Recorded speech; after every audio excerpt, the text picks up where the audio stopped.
కోడికత్తి పోయింది మేడం, గులకరాయి వచ్చింది.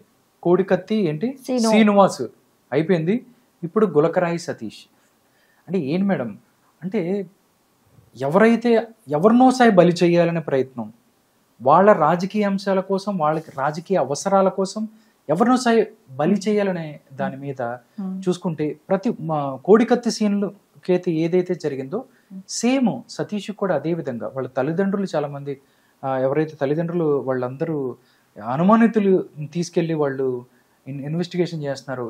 మరో కోడికత్తి సీన్ ఎవరవుతారను వాళ్ళందరూ భయపడుతున్న పరిస్థితి. ఈ అంశాన్ని ఎలా చూస్తారు మేడం? కోడికత్తి సీను, గులకరాయి సతీష్, గులకరాయి సతీష్ తో పాటు ఇంకా 4 పిల్లలు, వాళ్ళు కూడా మైనర్లు. సతీష్ మైనరే, వాళ్ళ పాపం ఏ పాపం తెలియని వాళ్ళని పట్టుకెళ్లారు.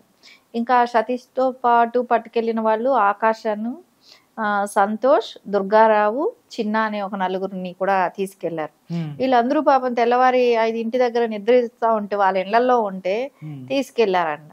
సరే తీసుకెళ్తే వాళ్ళ ఇన్వెస్టిగేషన్ లో వాళ్ళని అడుగుతుంటే వాళ్ళు ఏం చెప్తున్నారు, క్వార్టర్ బాటలు 350 డబ్బులు ఇస్తామని చెప్పి మమ్మల్ని తీసుకెళ్లారు అని చెప్తున్నాడు. కానీ డబ్బులు ఇవ్వలేదు, బాటిల్ ఇచ్చారు అని చెప్పారు. అంతకుమించి వాళ్ళకి ఏమీ తెలియదు, వాళ్ళు కొట్టింది లేదు.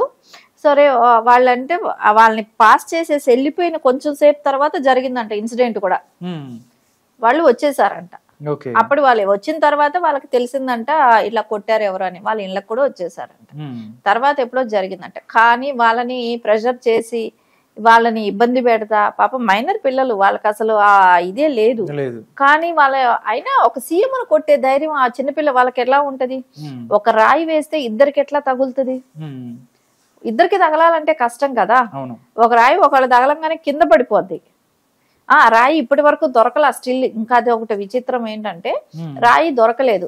సరే రాయి అసలు వాళ్ళు చెప్పిన విధానం ఏంటి, జగన్మోహన్ రెడ్డి కొట్టుకొని తర్వాత ఇంకొక ఆయన ఇప్పుడు వెల్లంపల్లి శ్రీనివాస్ గారికి కొట్టుకొని తర్వాత ఆయన కాళ్ళు కొట్టుకొని మళ్ళీ ఎవరికి తగిలిందో. ఇంకా అది ఇదంతా చూస్తుంటే ఎట్లాగా ఉంటదంటే మర్యాద రామన్న సినిమాలో కాదు, సునీల్ కొబ్బరి బొండం కిటికీలో నుంచి లాగుతా ఉంటే అది వెళ్ళి బయట అటు వచ్చి తగులుతుంది సరా, అలా ఉంది. ఈ రాయి అని చుట్లు తిరుగుతుంది, అంతమందికి దెబ్బ తగులుతుంది, కానీ ఆ రాయి కనపడదు. సరే ఇదంతా విచిత్రంగా ఉంది, కానీ నవ్వాలా మన స్టేట్ ఉన్న ఇలాంటి పరిస్థితికి ఏడవాలా కూడా తెలియట్లేదు. కానీ పిల్లలు మేడం మైనర్లను తీసుకెళ్లి వాళ్ళ భవిష్యత్తు అంటే అనుమానితులు ఉండొచ్చు. ఇప్పుడు కోడికత్తి సీన్ కూడా సేమ్ అలాంటి పరిస్థితి. 5 సంవత్సరాలు కూడా మొన్న వచ్చేటి బయటికి. బట్ అలాంటిది ఏమన్నా తల్లిదండ్రులు ఎవరైతే ఉన్నారో వాళ్ళందరూ దీని గురించి మాట్లాడుతున్నారు, వాళ్ళు బాధపడుతున్నారు.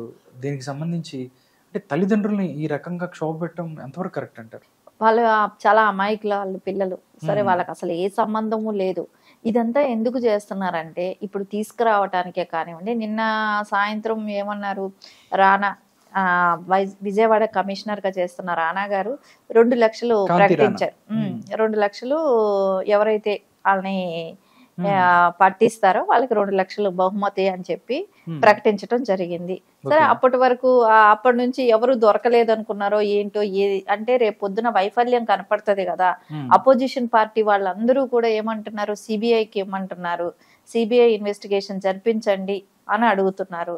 అని అడుగుతున్నప్పుడు ఇక్కడ వైఫల్యం కనపడుతుంది. రేపు పొద్దున వీళ్ళందరూ ట్రాన్స్ఫర్స్ ఉంటాయి, ఎవరిది డీజీపీ కానీ కమిషనర్ గారిది కానీ. ఎందుకంటే ఒక సీఎం మీదే రాయి పడితే మీరు సేవ్ చేయలేకపోయారు, ఇంకా మిగతా మీరు స్టేట్ లో ఏమి రేపు పొద్దున ఎలక్షన్ సజావుగా జరుగుతుందా?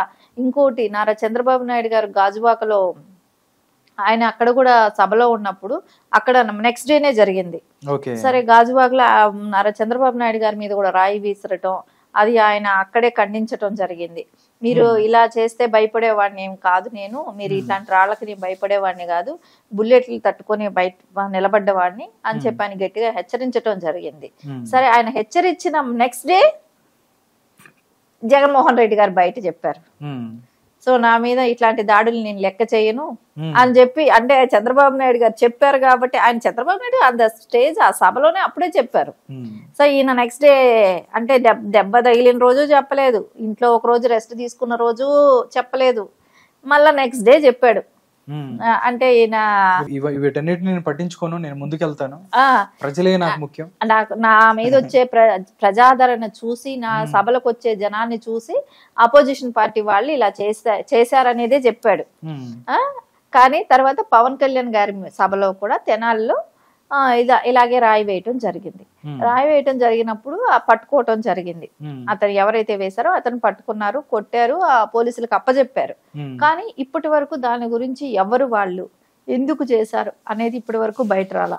సో ఎందుకు బయట రాలేదు అంటే హాస్యాస్పదమైన విషయం ఏంటంటే, ఎవరైతే అక్కడ డ్యూటీలో ఉన్నారో కమిషన్ లో కూడా వాళ్ళని వేసి ఎవరెవరు ఉన్నారు అని నిగ్గు తేల్చండి, ఏం జరిగిందో తెలుసుకోండి అని చెప్పి వాళ్ళని వేసారు. అంటే బట్ వైఫల్యం, పోలీసుల వైఫల్యం అక్కడ కనిపిస్తుంది. ఎవరైతే ఉన్నారో చాలా మంది, ఆయన సాక్షాత్ ముఖ్యమంత్రి గారు, ఆయన భద్రత చాలా ఉంటది. ఆయన వచ్చినప్పుడు కరెంట్ లేదంటారు, దాంతో పాటు పోలీసులు సరిగ్గా ఎవరు లేరంటారు, జనం కూడా ఎక్కువ లేని పరిస్థితి ఉందని చెప్తారు. బట్ వీటన్నిటి కూడా ఇది పోలీసుల వైఫల్యంగానే చూడొచ్చు. ఖచ్చితంగా ఇది పోలీసుల వైఫల్యం అయితే ఖచ్చితంగా కనపడుతుంది. ఎందుకంటే ఏరికోరి తెచ్చుకున్న డీజీపీ గారు, కమిషనర్ గారు, రాజేందర్